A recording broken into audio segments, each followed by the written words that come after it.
আজ সকালে এই 6:30টার দিকে ঘুম থেকে উঠেছিলাম, আর তারপর ছেলেকে স্কুলে পাঠানোর জন্য রেডি করিয়েছি, ও টিফিন বানিয়েছি, আর ও স্কুলে চলে গেছে। আর এখন বাজে মোটামুটি 8টা। আর এখন দেখো আমি রান্না বসিয়ে দিয়েছি, কারণ আজকে হাজব্যান্ড অফিস যাবে 9টার মধ্যে। তো 8টা থেকে 9টার মধ্যে এত তাড়াতাড়ি আমি কী বা রান্না করতে পারি বলো।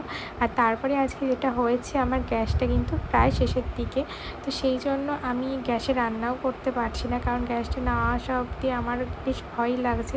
তাই ইন্ডাকশানেই কিন্তু সমস্ত রান্না করেছি। আর তোমরা তো জানো গ্যাসের থেকে ইন্ডাকশানে রান্না করতে টাইমটা বেশি লেগে যায়, তো সেই জন্য সিম্পলের মধ্যে যেটুকু পেরেছি সেটুকুই করেছি। আর তাছাড়া আমার ছেলেও ঘুম থেকে উঠে গেছে, ওকে সামলে রেখে তবেই কিন্তু আমাকে রান্নাটা করতে হচ্ছে।